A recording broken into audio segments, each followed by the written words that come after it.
سلام خياتي، إن شاء الله كامل تكونوا بخير وبصحة وعافية، نهاركم طيب ويومكم زين. جيتكم اليوم بفيديو هذا راهو كان قديم عندي من قبل وما قدرتش ندير المونتاج تاعو، يعني نص الفيديو تقريبا راهو راح، يعني من البداية راني نقول لكم. راح نعوض لكم يعني البداية راح نفهمكم شوي في الورقة كيفاش طريقة التفصيل ومن بعد نكملوا الخياطة مع بعض. الموديل هذا موديل الفولة في قندورة نتاع دار تقريبا، يعني قندورة خفيفة ماهيش تصلح، هي خرجة خفيفة برك ولا حاجة. هنا راهي وضعية القماشة كي نشروها راح تغسليها ومن بعد تنشفيها بعد باش تستعمليها، يعني لأنه عارفين نص الكتان راهو يشرب. شريت أنا مترتين وأغلب القماشات نلقوهم متر ونص، فهمتوني؟ يعني العرض متر ونص، الطول مترتين. نروحو جهة العرض، شفتو المتر ونص نحو منها 40 سنتيم كيما راني محددة، نحدو تما نقطة، نروحو الاتجاه الآخر، شوفوا اتجاه معاكس، نحدو 40 سنتيم تاني، يعني نفس القيس، ونوصل للنقاط مع بعض بخط،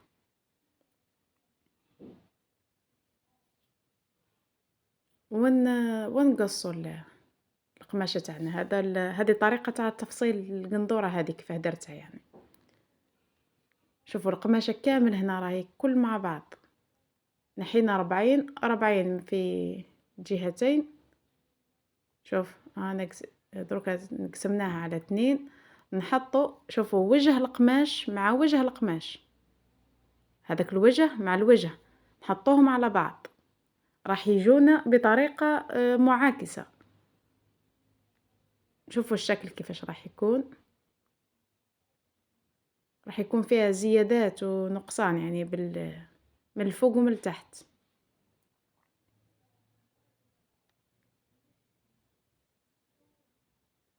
نظموا القماش تاعنا مليح، شوفوا تما راهي زايدة، نلقو في الجهة الآخر تاني نلقوها زايدة نفس تقريبا المقاس، نفس. نروحوا الفوق تاني نلقوها زايدة، ها نروحوا الاتجاه الآخر نلقوها زايدة نفس المقاس اللي كاين من نعاود نطووها على 2، يعني هنا باش يعود عندنا ربعة طبقات كيما موالفين، يعني كل قندورة يا أخي نديرو لها ربعة طيات ومن بعد نفصلوها هكذا. هنا 4 طيات راهي القماش كل مازال ما نحيناش منه حق اليدين والاخر، كامل نديروه كيما هكذا. نروحو نديرو من التحت نديرو له خط، الاخر مع شفتو النحو هذيك الزيادة راهي من التحت، يعني راح يكون شوي مائل النحو مع الزيادة هذيك، راح يكون شوي مائل تم خلاص، يعني احنا موالفين نقصو من التحت ومن بعد نطلعو شوي بالجوانب نتاوعو 4 سنتيم ومن بعد نقصوهم. هنا ما تقصيش صايب لانك رايحة تكون لك منظمة بعد. من بعد تما نحدو قد واش راح نديرو طول القندورة، والنحو زايد هذاك اللي راني نرسم فيه، هذاك راح يكون زايد، يعني تحدي نتيا طول القندورة اللي كتحوسي عليه ومن بعد تنحي الزايد هذاك تاع اليدين وكش بطان ولا حاجة. هنا يقعد لنا المكان هذا نتاع القندورة نتاعنا، راح نرسمو فيه هنايا خط الأرداف والخصر والصدر، هاكي باينة تروحي الساعة للكتفين ومن بعد تهبطي بخط التركيز ومن بعد تحدي الخط الصدر ومن بعد نرسمو خط الخصر ومن بعد نرسمو خط الأرداف، يعني هادو راني على بالي بيكم تعرفوهم فهمتوني. نروحو للرقبة نديرو 8 سنتيم عرضها 8 سنتيم، نهبطو ب4 سنتيم من الخلف، يعني هذا القيس تاع 44 راني كتبته لكم في الشاشة. نهبطو ومن بعد نروحو الكتفين، شوفوا عرض الكتفين هنا 39، المهم بعد ما نحو هذيك الرقبة راح يكون لنا الكتفين 11 ونصف كذاك، ونهبطو شوي ب2 سنتيم ونرسمو ميلان الكتف فهمتوني. اني رسمت تما خط ارتفاع التركيز 23 يعني حردة الإبط راح تجيكم 23 راك اللي يسقسيني أنا ندير ارتفاع التركيز ومن بعد تقولوا لي شحال حردة الإبط، من تما راح تدوري وديري حردة الإبط. المهم نقيسوا خط الصدر شحال راح يكون عندنا، بعدها الأرداف، بعدها الخصر، بعدها الأرداف. وهنا من بعد نروحوا شوفوا، نروحوا نرسموا حردة الإبط.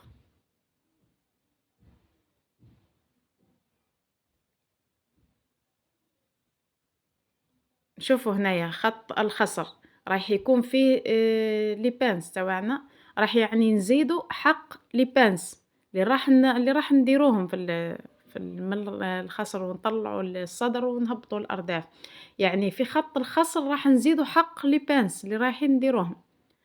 فهمتوا؟ يعني هنا مثلًا أنا درت 2 سنتيم راح نزيدوا 2 سنتيم ونرسموا خط الخصر، نحدّوا نقطة أخرى يعني في الخط الخصر ونرسموا نديروا نوصلوا ما بين النقاط ونكمّلوا القنطورة نتاعنا حتى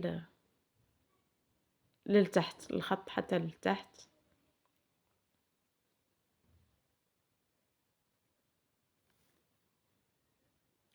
يعني ما تنسوش دايمًا حق les pinces لازمكم تزيدوا له حقهم، فهمتوا؟ نقصّوا القنطورة نتاعنا.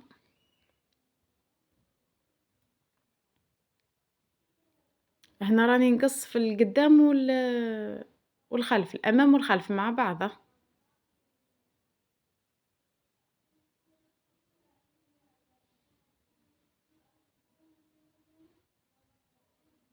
النحو تاع الرقبة، ومن بعد نروحو نزيدو النحو تاع ميلان الكتف، يعني قلت كان هبطنا ب2 سنتيم باش درنا الميلان، رايح يكون عندنا واحدة للخلف واحدة للأمام.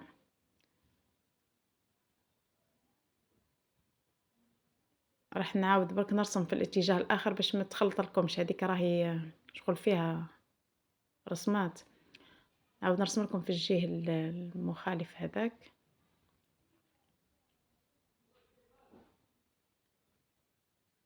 باش نديرو لي بانس، هنا لي بانس تاع الخلف راح نشدو شوفوا خط الخصر، خط الخصر ونحددو المنتصف نتاعو، مثلا خط الخصر هنا مثلا عندي 4 المنتصف نتاعو 2، فهمتوني؟ يعني نتوما خط الخصر تاعكم تقسموه على 2 وتحدوا المنتصف، هذاك القيس هذاك اللي حددتوه نفسه تطلعوا به فوق خط الصدر وخط الأرداف وترسموا خط مستقيم.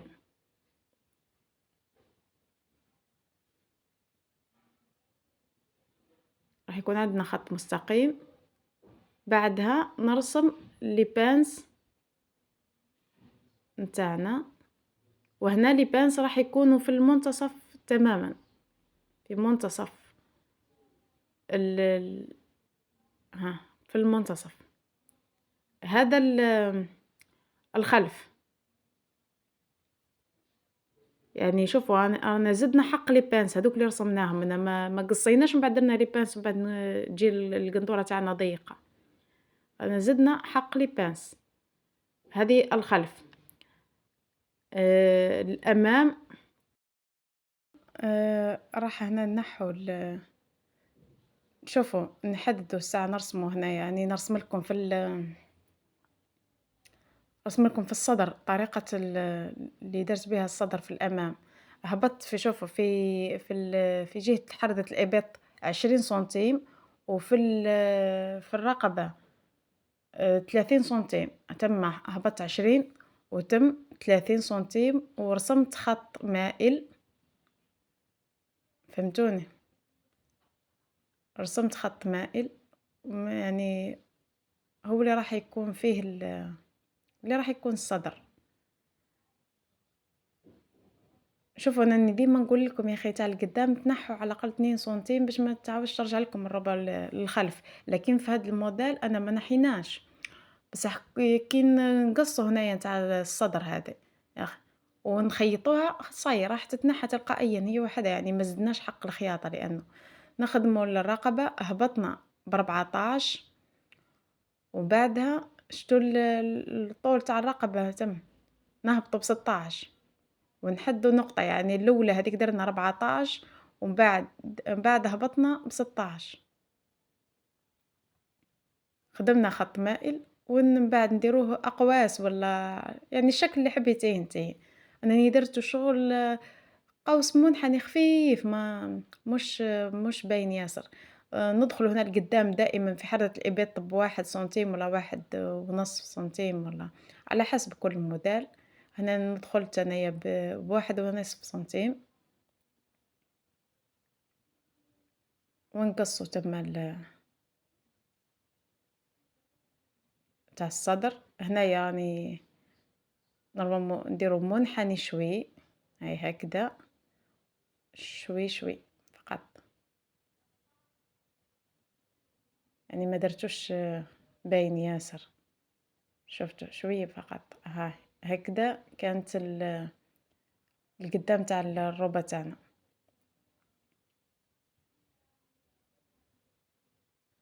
راح نخدمو لي بانس، وهي نورمالمون قبل ما تقصو تما الصدر تخدمو لي بانس، خاصة المبتدئات باش ما تخلطلكمش، فهمتوني؟ يعني يكون عندك خط الصدر ورايحة تكون القطعة هذيك اللي نحيناها تكون لاصقة، ترسمي فيها خط الصدر، وبعد خط الخصر، يعني هادو يكونوا مرسومين من قبل، فهمتوني؟ شوفوا هنايا لي بانس نتاع نتاع القدام ماهمش هما نفسهم تاع الخلف، دائمًا راني نقول لكم يعني مش نفسهم. نتاع القدام راح نحسبوا المسافة بين حلمتي الصدر. هنا مثلًا المسافة عندي 9.5 في القندورة هنايا 9.5. نهبطوا شوفوا رانا حسبناها من خط الصدر 9.5، ومن بعد نهبطوا بنفس المسافة في خط الخصر، ونهبطوا بنفس المسافة في خط الأرداف.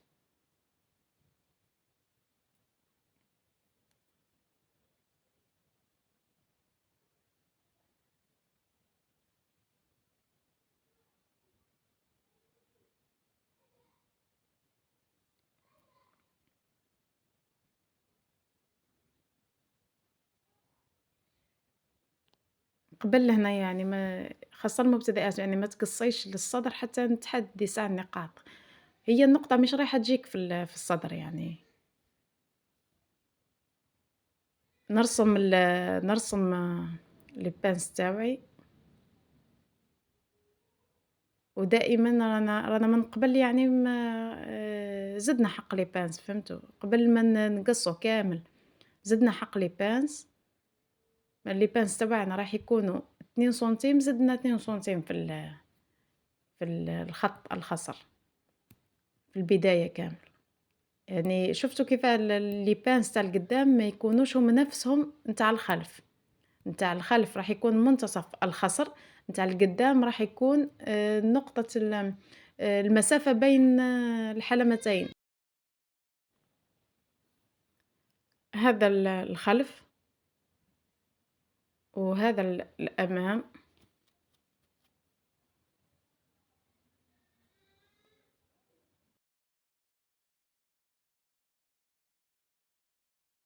نروحوا لهذاك القماش اللي قعد عندنا الزايد نتاع الأكمام، نخدموا منه الأكمام ويبقى حق البطان نتاع الرقبة شوية حاجة خفيفة برك، يعني تم الكمام عادي. شوفوا هنا الفيديو ما بانوليش. المهم الكمام هنا على حسب كل وحدة واش تحب عريض تحب كذا. راني دايرتهم من قبل دارسة أنا كامل على الأكمام كيفاش تخدم. المهم القدام تاع الأكمام راح ندخلوا فيهم شوي ب1.5 سنتيم ولا 1 سنتيم، يعني على حسب حردة الإبط. دخلنا في القدام، دخلنا في الأمام ب1.5، حتى في الأكتاف تاني ندخلوا كذاك في الأمام. شتو المكان هذاك هو اللي راح نحطوا فيه القالون تاع الفولة، نحطوه بالمقلوب ونخيطوه مع أسفل القندورة يا غا. ومن بعد نعاود نفتحو القندورة نتاعنا دوك نلقوه تم مخيط.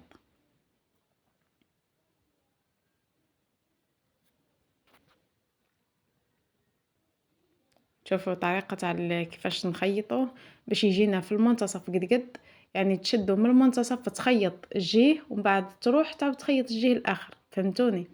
شتو المنتصف هذاك نخيطو اتجاه الساعة من المنتصف للجهة منا، ومن بعد كي نخيطو هذاك نعاود نرجعو القماش تاعنا، نرجعو القنطورة تاعنا تما من المنتصف ونعاود نخيطو منه، دوك طيح لك قد قد سوا في المنتصف قد قد، يعني بصح بعد ما تحطي القالو ما بيناتهم تحطي القالو ما بيناتهم نتاع الفولة اللي راح نخدموه، دوك تشوفوه نحطوه في الوسط ونخيطو، يعني مش تخيطوا من بعد تركبوا القالو، لا ندخلوه في وسط مع الخياطة بعد.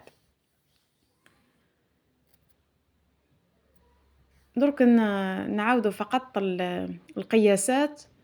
هنا القياس 44، عرض الكتفين كان عندنا 39، ارتفاع التركيز اللي هو منه نخرجوا حردة الإبط 23، دورة الصدر 100 تقسيم 4 ومن بعد زائد 2 سنتيم.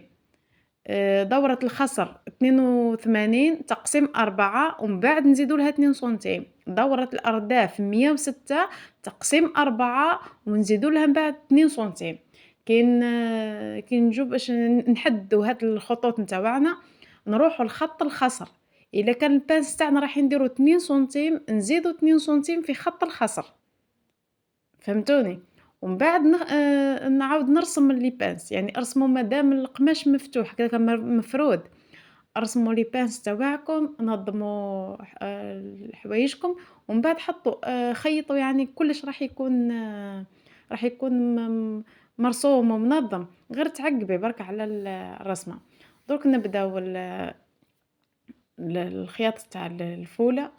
هنا الأورغونزا درنا نص متر، خدمت بها كامل يعني ما بقاليش منها، لانه من بعد درت منها البطان نتاع الاكمام، لانه اللي شوفوا درت الفوله هذيك درتها في التحت في الاكمام، وخدمت البطان تاعها من الداخل باش حتى ولو تطلع يدك ولا حاجه ما تبلكش هذيك الخياطه، ما يبلكش الحوايج شغل الكم نتاعك مش منظم.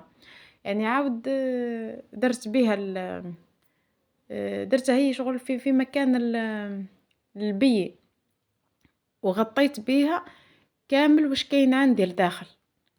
هنا تقريبا العرض تاعها 8 سنتيم والطولة على نصف متر للأنكوزة كامل، قصيتها كيما هكذا كل تقريبا 8 سنتيم أشرطة، وخدمت بها القالون تاعي كامل، ومن بعد بديت نحط فيه على الأماكن اللي نحوس يكون فيهم وخيطها. خياتي ما تنسوش ديروا لايك، ربي يحفظكم ان شاء الله.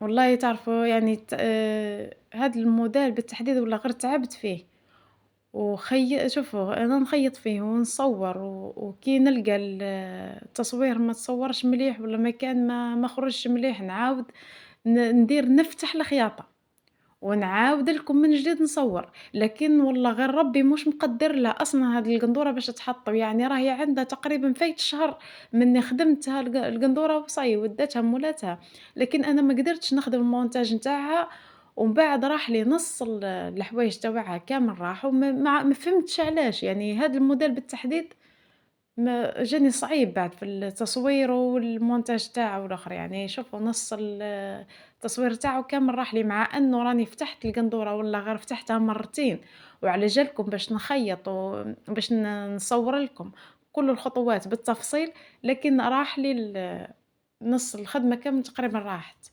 الله غالب، يعني راني نعوض لكم هنا بالشغل اني نهضر لكم ونحاول نفهمكم، ان شاء الله يا رب تكونوا فهمتوا، وبإذن الله إذا كان نعاود رجع جاني موديل آخر بعد، يعني حتى ولو مش نفس التفصيلة بالتحديد نعاود نحطه لكم بربي إن شاء الله بالتفصيل بإذن الله.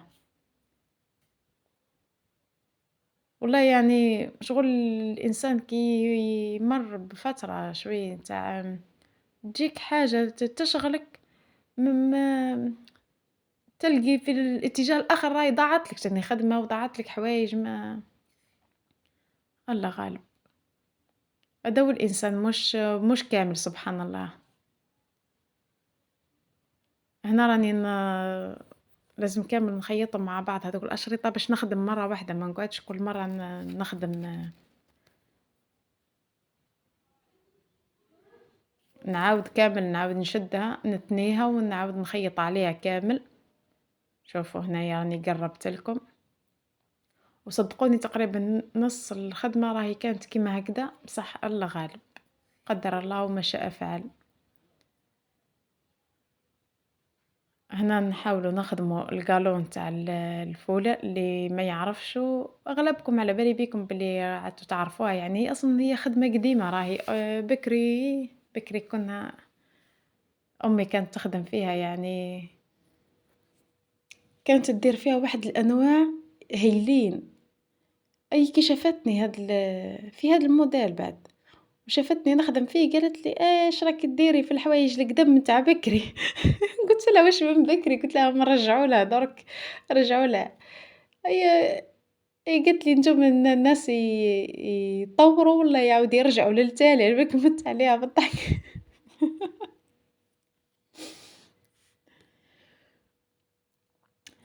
المهم تحكمي هكذا بصبعك ولا وت وتخيطي، ما فيهاش حاجة صعيبة أصلًا حوايج خفاف، المهم حاولي فقط بقدر الإمكان أنك ديريهم شغل قد بعضاهم برك في المسافة.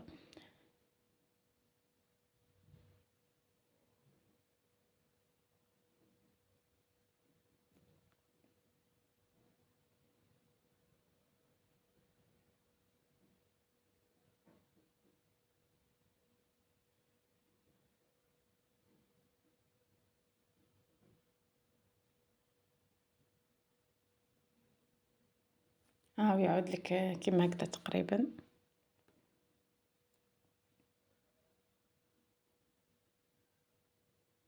تعاود تنحي هاذيك الزيادات، نحّوهم ويرجع شغل كيما القالوا، دركا راهم ولا يتباع يعني بلا ما تخدمي تروحي تشريه ديريكت هو يتباع، في الألوان أي لون تحوسي عليه.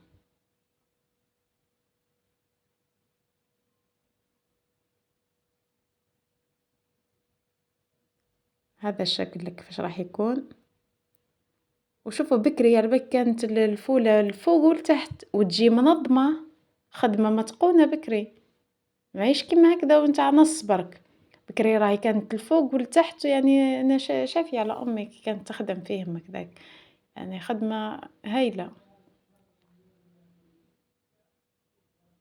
هكذا تقصيه كامل تخدمي كل وتقصيه،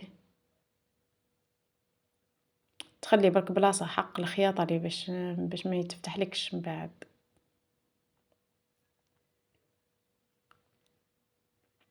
هاي راني خادمة من قبل.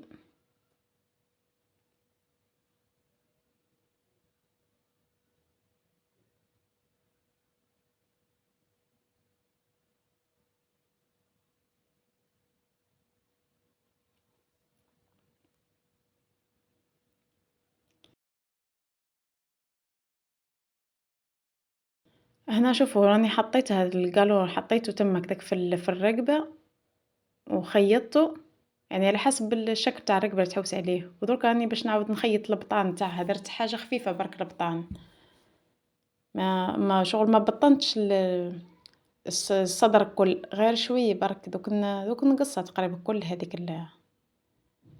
القماشة هاذيك، نخلي غير حاجة خفيفة برك وندير لها نديرها بالسرفلة ونخليها. هنا بعد ما كملت شوفوا البطان تاعها كيفاش خفيف، هنا راني خيطت الرقبة والأخرى يعني قلت لكم هو راح لي كامل راحوا لي المقاطع، يعني اللي راهم عندي راني درتهم وديجا سرعت فيهم، لأنهم غير مجرد خياطة خفيفة يعني تاع الجوانب هذيك والأكمام والأخر وانتم تعرفوهم ماهيش حاجة. شوفوا تما الكمام انتبهوا فقط راني مديرت لهم مسفجتهم بالأورغونزا، انتبهوا شوية برك دوك تشوفوهم، ها هي كيما الكمام شفتوا كيفاه درتهم بعد ما خيطتهم راني عاود سفجتهم من الداخل باش متبانش هذيك الخياطة، حتى كي تهزي يدك ولا الآخر ما تبلكش هذاك القالون الآخر. بربي إن شاء الله نوعدكم بإذن الله، يعني والله المهم بإذن الله بربي إن شاء الله نعاوده لكم يعني الموديل هذا. الخياطة هنايا راني ديما ديما راني كيما معوداتكم أنه ديما نخيط زوز خياطات. هنا حبيت حاجة لمسة خفيفة في القندورة هذه، درت لها زوز قفالي هذوك، ودرت لها هاد العقاش خفيف هكذا، هايل يعني حاجة خفيفة برك لمسة خفيفة ما ودرته ما بين الفولة والفولة فهمتوني، شديت بالإبرة والخيط، ومش كل وحدة وحدها، دخلت ديريكت بالخيط ديريكت، وعقبت عليه ما بين الفولة والفولة عقبت ودخلت دخلت هذاك العقاش تاعي.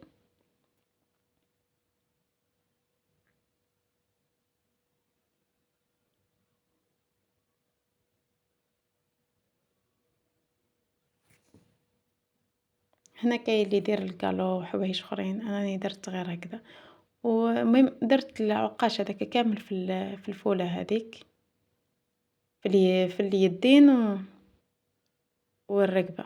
ها شوفوا كيفاش العقاش تاعها يكون ما بين كل فولة وفولة. أي مش باينة مليح يعني لأنه أصلا العقاش هذاك شغل شكل شفاف فهمتوا ترونسبارون، راح ياخد اللون اللون تاع القندورة ولا اللون تاع القالون فهمتوني، غير يدير فيه شوية لمعان فقط، لأن أصلا المولات شوفوا راني هنا الخياطة راني فتحتها شوفوا انتبهوا، ولا غير خيطت وعاود فتحت على جالكم باش نصور حاجة منظمة بصح لا غالب، كي يعود الحاجة مش مكتبة بعد، راني شوفوا دايرت لها كامل السرفلة من الداخل، شوفوا هاي الخياطة من الداخل، شوفوا تما العقاش هذا كيفاش راهو، البطان تاع الرقبة غير خفيف حاجة رقيقة برك، شوفوا هنايا شفتوه كيفاش العقاش هنا باين شوية. وصلنا لنهاية الفيديو، خياتي ما تنساوش دعم القناة باللايك والاشتراك إذا كنتوا زوار جداد، تفعيل الجرس وتعليقات، راهو التفاعل ناقص في القناة، نتمنى أنكم تطلعوه شوية، ربي يحفظكم إن شاء الله، وبإذن الله في فيديو قادم موديل قادم بربي إن شاء الله نوعدكم أني نصوره لكم بكل التفاصيل بإذن الله، في أمان الله.